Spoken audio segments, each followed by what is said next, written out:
কাতার থেকে নাজমুল মিয়া। তিনি যেভাবে আমাকে পাঠিয়েছেন আমি ঠিক সেভাবেই আপনাদেরকে পড়ে শোনাচ্ছি। ঘটনার শুরুতেই প্রথমে বলে নেই, এটি একটি পুকুরকেন্দ্রিক ঘটনা এবং আপনারা গ্রামে রয়েছেন তারা কিন্তু খুব ভালোভাবেই এই ঘটনাটি উপলব্ধি করতে পারবেন। তো আমরা চলুন কথা না বাড়িয়ে আমরা শুরু থেকে ঘটনা শুরু করি। তো তিনি লিখেছেন, আমার নাম নাজমুল, আমার বাসা বরিশাল এবং আমার বয়স 33 এবং আমার পরিবারে আমার মা বাবা ভাই বোন সকলেই আছে এবং আমি মাত্র 3 বছর আগে বিবাহ করেছি এবং এই ঘটনাটি আমার বিবাহর বেশ কিছুদিন পর। তো ঘটনাটি মূলত শুরু হয় আমি যখন বিবাহ করি তার 2-3 মাস পর থেকে। তো আপনারা হয়তো জানেন গ্রামে অনেক ধরনের পুকুর পাড় থাকে। তো আমরা যখন ছোট ছিলাম তখন আমরা গ্রামে দেখতাম একটা পুকুর পাড়ে সবাই যেতে অনেক ভয়ভীতি করত এবং তাকে তাকে ঘিরেই আর কি আজকের এই ঘটনাটি। তো আমরা যখন মোটামুটি ভার্সিটি শেষ, আমরা যখন চাকরির সুবাদে আমরা যখন ঢাকায় গিয়েছিলাম, তো একদিন ফিরতে আমার মোটামুটি ঠিক প্রায় রাত 2টা বেজে যায়, কারণ আমি গাড়ি পাচ্ছিলাম না। আর দেন আমার ঢাকা থেকে আমাদের সেই বরিশালে যখন আমাদের আসি তখন মোটামুটি প্রায় 1টা বাজে। তারপর আমরা যখন বরিশাল থেকে আমার যে গ্রামের বাড়ি রয়েছে নন্দপাড়া, সেই নন্দপাড়াতে যেতে আমার মোটামুটি 30 মিনিটের মতো সময় লাগে। তো আমি যখন যাচ্ছিলাম তখন কোথাও গাড়ি খুঁজে পেলাম না, তাই আমি অবশেষে রওনা দিলাম যে আমি হেঁটেই আসলে বাড়ি যাব। তো ঘটনার শুরুতে আমি যে বলে নিয়েছিলাম যে একটা পুকুর পাড় রয়েছে, তো সেই পুকুর পাড় ছিল আমার বাসা থেকে, তো আমার বাড়ি থেকে প্রায় 0.5 কিলোমিটার দূরে। তো এরই মাঝে এই ঘটনাটি ঘটে যায়। তো আমি যখন সেখান দিয়ে যাচ্ছিলাম তো দেখতে পেলাম যে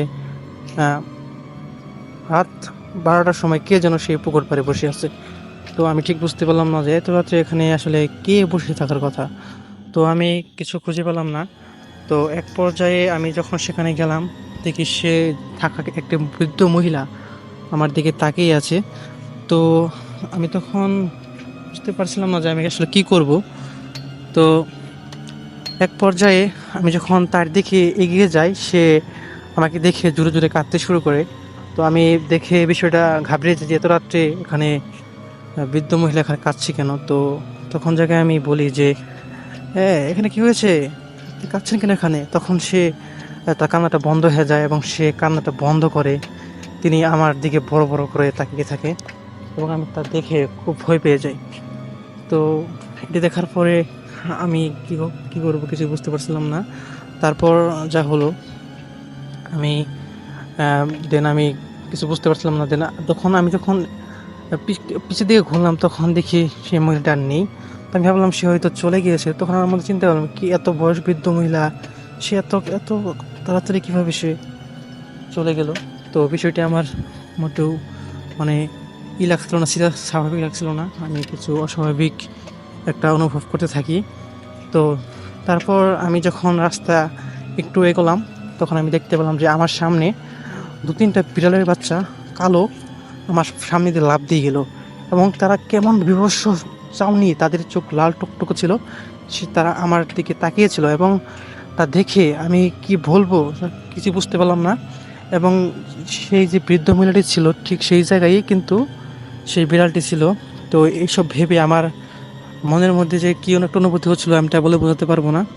তো যাই হোক, তারপর আমি যখন রাস্তায় এগোতে লাগলাম তখন সেই বৃদ্ধ মহিলাটি আমাকে বলতে লাগলো, বাবা কই যাচ্ছ, আমাকে নিয়ে যাও না, আমাকে তোমার সঙ্গে নিয়ে যাও। তো এভাবে সেই বৃদ্ধ মহিলাতে বলতে লাগলো।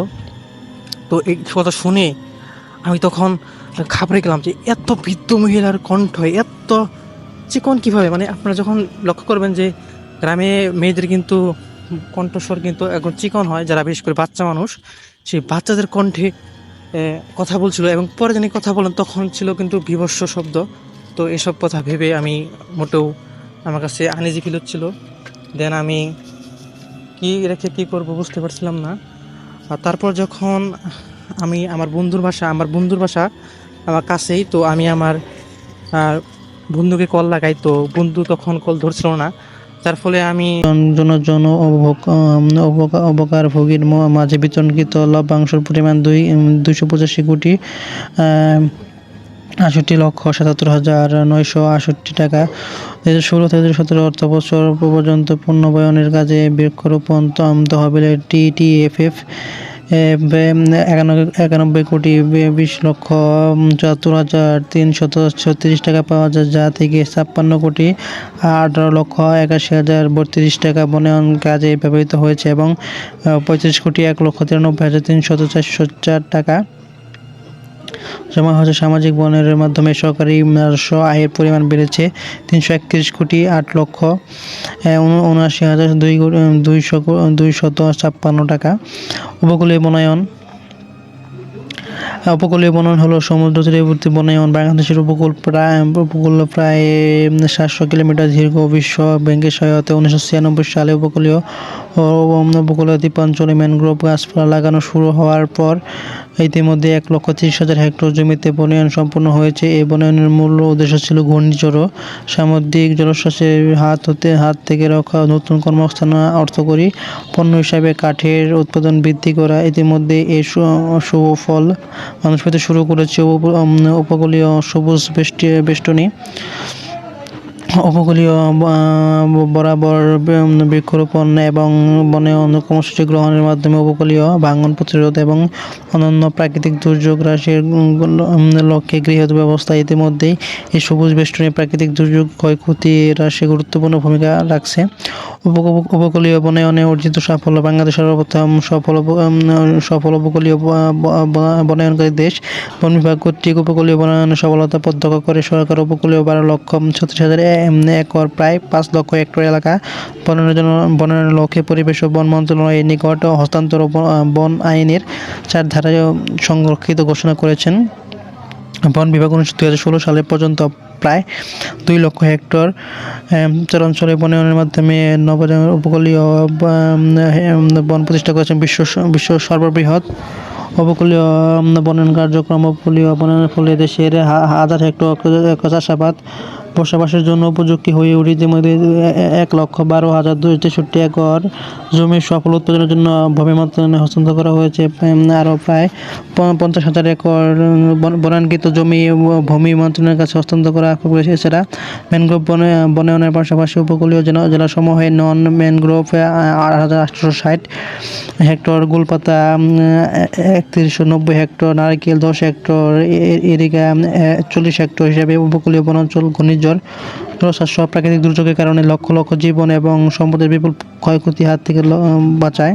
এছাড়া উপকূলীয় বনাঞ্চল নোয়াখালী, চট্টগ্রাম, কক্সবাজার, পটুয়াখালী ও ভোলা উপকূলীয় জেলায় নতুন দিগন্ত উন্মোচন করেছে। উপসংহার: অস্বীকার করার উপায় নেই যে কেবল রোপণ সপ্তাহ পালন করে সরকারিভাবে ঢাকঢোল পিটিয়ে জনসেবা করলে দেশে সবুজ হয়ে যাবে না। দেশ স্বাধীন হওয়ার পর থেকে কর্মসূচি আরও একটু চিন্তিত বিষয় যে রাত্রে কীভাবে যাব। তো আমি যতই এগোতে লাগলাম, তিনি আমার সঙ্গে ততই কিন্তু এগোতে লাগলো। তো এক পর্যায়ে যা হয়, এক পর্যায়ে সেই বৃদ্ধ মহিলাটিকে আমার পিছু পিছু তাড়া করলো এবং আমি বাড়ি আসার প্রায় 3-4 মিনিট সে আমার পিছনে তাড়া করছে। তো এক পর্যায়ে আমার বন্ধুটি আমার কলটি রিসিভ করে এবং আমার বন্ধুটিকে আমি আমার সব ঘটে যাওয়া সব ঘটনা শেয়ার করি এবং যখন আমি অর্ধেক বলতে যাই তখনই সেই বৃদ্ধ মহিলাটি আমার পিছনে আর নেই। তো আমি মনে মনে কিছুটা আশ্বস্ত ফিল করি এবং আমার বন্ধুকে বলি যে, বন্ধু তুই আমার লোকেশনটাই তুই এসে পড় এবং আমাকে নিয়ে যা, আমি খুব ভয় পাচ্ছি।